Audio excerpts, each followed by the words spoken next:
Baiklah, Assalamualaikum warahmatullahi wabarakatuh.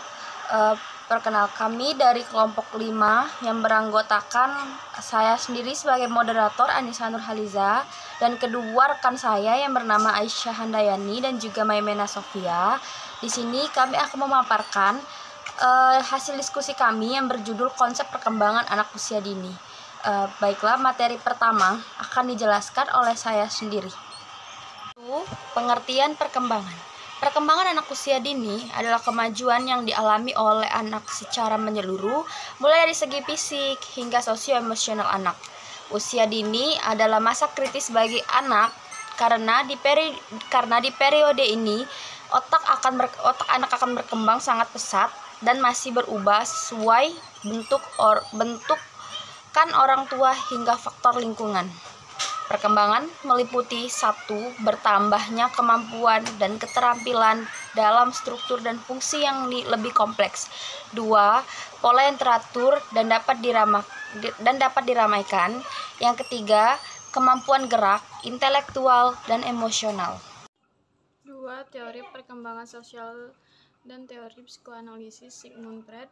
Psikoanalisis adalah cabang ilmu yang dikembangkan oleh Sigmund Freud dan para pengikutnya sebagai studi fungsi dan perilaku psikologis manusia. Pada mulanya, istilah psikologis hanya dipergunakan dalam hubungan dengan saja, sehingga psikoanalisis dan psikoanalisis Freud sama artinya bila beberapa pengikut di kemudian hari menyimpang dari ajaran dan menempuh jalan sendiri-sendiri. Mereka juga meninggalkan istilah psikoanalisis, memilih suatu nama baru untuk menunjukkan ajaran mereka. Psikoanalisis memiliki 3 penerapan, yaitu yang pertama, metode penelitian dari pikiran. Yang kedua, suatu ilmu pengetahuan sistematis mengenai perilaku manusia. Yang ketiga, suatu metode perlakuan terhadap penyakit psikologis atau emosional. Teori psikologis diperkembangkan oleh Sigmund Freud. Psikologis dapat dipandang sebagai teknik terapi dan sebagai ajaran psikologi. B. Perkembangan psikososial menurut pandangan Erik Erikson. Teori Erik Erikson membahas tentang perkembangan manusia dikenal dengan teori perkembangan psikososial.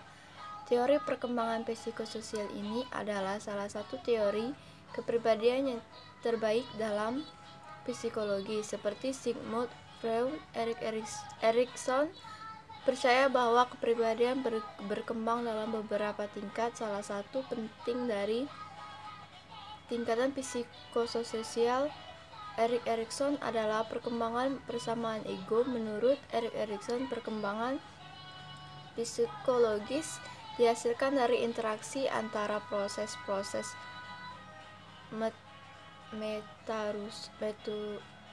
maturasional atau kebutuhan biologis dengan tuntutan masyarakat dan kekuatan-kekuatan sosial yang dihadapi dalam kehidupan sehari-hari. C. Teori perkembangan kognitif. Teori perkembangan kognitif pertama kali dicetuskan oleh seorang psikolog asal Swiss, yaitu Jean Piaget.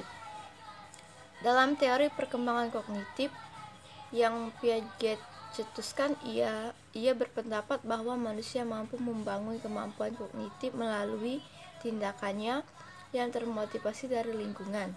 Teori perkembangan kognitif Jean Piaget.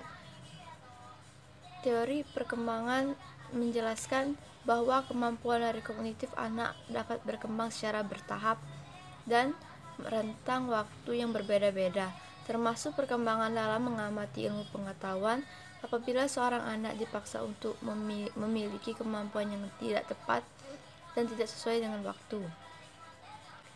Ada 4 tahapan dalam teori Piaget mengenai tahapan perkembangan kognitif. Berikut penjelasannya.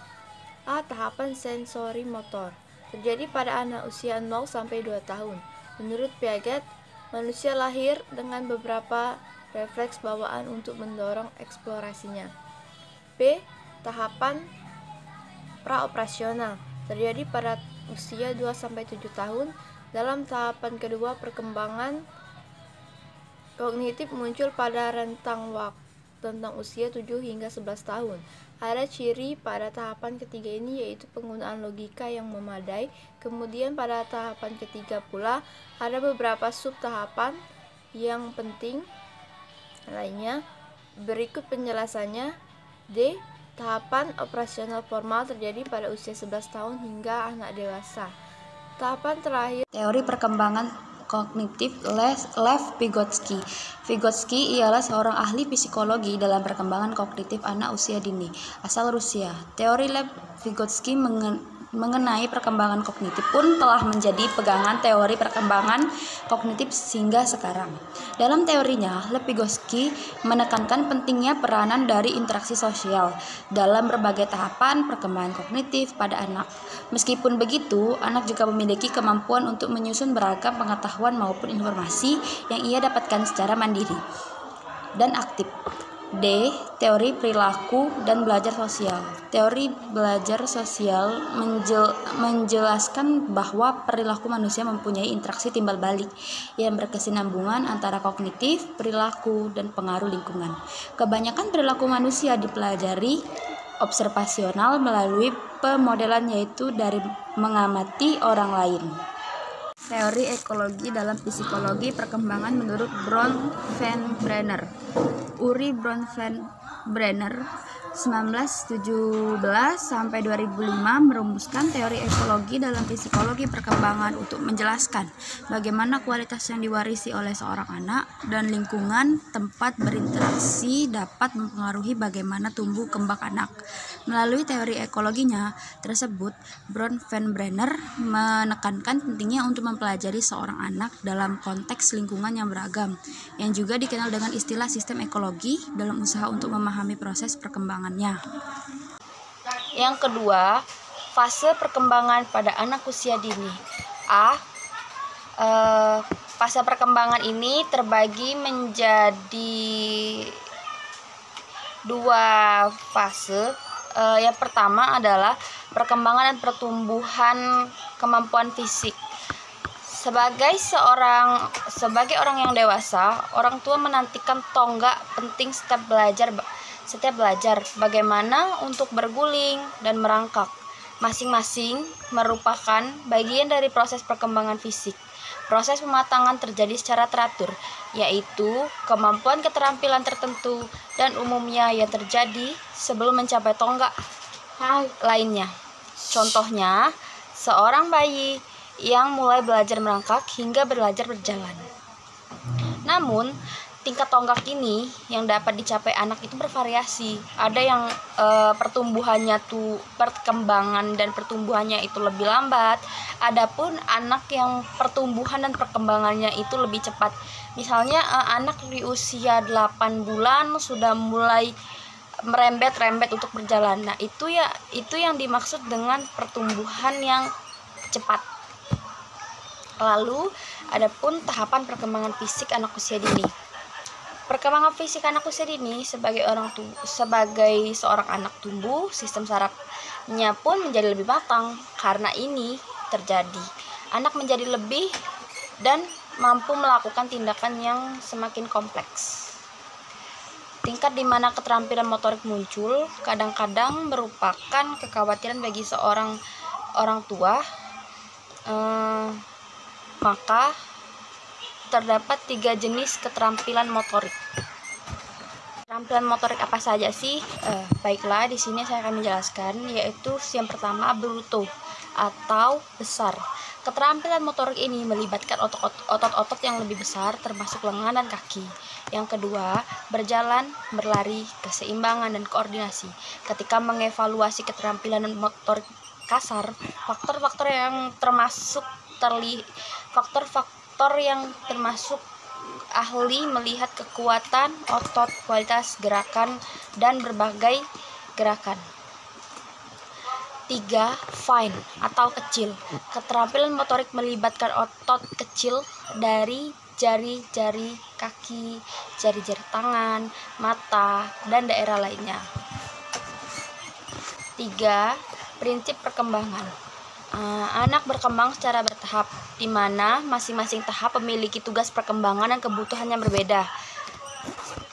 setiap orang mengikuti urutan perkembangan yang sama.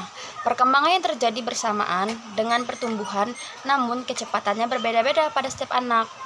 Yang selanjutnya, perkembangan merupakan suatu proses yang berkesinambungan. Dan yang terakhir, perkembangan merupakan hasil interaksi dan dari banyak faktor internal maupun eksternal. Baiklah, materi selanjutnya akan dibacakan oleh Saudari Maimena Sofia. Kepada Saudari Maimena Sofia dipersilakan. Assalamualaikum warahmatullahi wabarakatuh. Perkenalkan, nama saya Maimena Sofia dengan NIM 2020210047. Baiklah, saya akan membacakan materi berikutnya. 4 faktor yang mempengaruhi perkembangan, yaitu meliputi 1 faktor dari dalam diri atau kandungan sampai dengan lahir. 1. Karakter genetik adalah faktor genetik merupakan modal dasar dan mempunyai peran utama dalam mencapai hasil akhir proses tumbuh kembang anak. Yang kedua, jenis kelamin. Yang ketiga, temperamen. Temperamen adalah kepribadian yang menentukan bagaimana Anda memberikan respon terhadap berbagai hal yang terjadi dalam hidup. Yaitu kedua, faktor dari luar diri. 1. Sosial ekonomi. Status sosial ekonomi merupakan suatu keadaan atau kedudukan seseorang dalam masyarakat yang ditinjau dari berbagai faktor, yaitu pendidikan, pekerjaan, dan pendapatan. Kedua, jumlah anggota keluarga. Jumlah anggota keluarga adalah seluruh jumlah anggota keluarga rumah tangga yang ditinggal, dan maka dari situ dari satu dapur dengan kelompok penduduk yang sudah termasuk dalam kelompok tenaga kerja. Ketiga, urutan anak dalam keluarga, anak sulung, anak tengah, anak bungsu, dan anak satu-satunya. Keempat, pola pengasuhan. Pola pengasuhan anak adalah suatu proses yang ditujukan untuk meningkatkan serta mendukung perkembangan fisik, emosional, sosial emosional, dan intelektual seorang anak sejak bayi hingga dewasa. Kelima, pendidikan. Pendidikan anak adalah semua perbuatan dalam usaha manusia yang dilakukan secara sadar dari orang dewasa untuk memberikan media-media merupakan kemampuan mengakses, menganalisis, mengevaluasi, dan mengomunikasikan informasi dalam berbagai bentuk media. 5 aspek perkembangan anak usia dini yaitu meliputi 1. Nilai agama dan moral, 2. Fisik motorik, 3. Kognitif, 4. Bahasa, 5. Sosial emosional, dan 6. Seni. Oke, terima kasih kepada Saudari Maimena Sofia. Dilanjutkan untuk materi yang terakhir dijelaskan oleh Saudari Aisyah Handayani. Kepada Saudari Aisyah Handayani dipersilakan. Keenam, yaitu permasalahan yang terjadi pada anak usia dini. A. Permasalahan perkembangan fisik anak usia dini. Penyebab anak cacat fisik, yaitu yang pertama, peristiwa kelahiran, 2. Infeksi, 3. Malnutrisi berat, 4. Kekurangan yodium. Permasalahan perkembangan intelektual dan emosi anak usia dini.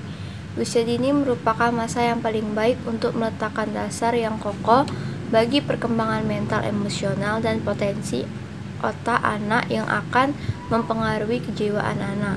Teori dan penelitian Daniel Goleman tentang kecerdasan emosional inteligensi mengingatkan bahwa keberhasilan hidup manusia tidak semata-mata ditentukan oleh kecerdasan intelektual seperti yang dipahami sebelumnya, tetapi justru ditentukan oleh emosional inteligensi. Permasalahan perkembangan bahasa anak usia dini. Dengan bahasa, seorang dapat menyampaikan ide, pikiran, perasaan kepada orang lain, baik secara lisan maupun tertulis. Tidak menutup kemungkinan akan ditemukan anak usia dini yang mengalami kesulitan dalam berbahasa, tidak mampu memahami bahasa lisan, tidak mampu mengutarakan isi hati dengan kalimat, berbicara tidak jelas, gagap, dan sebagainya. Anak dapat mengekspresikan pikirannya menggunakan bahasa sehingga orang lain dapat menangkap apa yang dipikirkan oleh anak. Apabila tingkat perkembangan bicara berada di bawah tingkat kualitas perkembangan bahasa anak, yang umumnya sama yang dapat diketahui dari ketetapan penggunaan di dalam kosakata atau bahasa anak tersebut pada saat bersama teman sebayanya, bercakap-cakap atau berbicara menggunakan kata-kata terus dianggap mudah diajak. Mungkin itu saja yang dapat saya sampaikan. Saya kembalikan. Terima kasih kepada Saudari Aisyah Handayani. Baik, mungkin itu saja pemaparan materi dari kelompok kami. Lebih dan kurang kami memohon maaf. Kepada Allah saya mohon ampun. Saya selaku moderator izin pamit. Wassalamualaikum warahmatullahi wabarakatuh.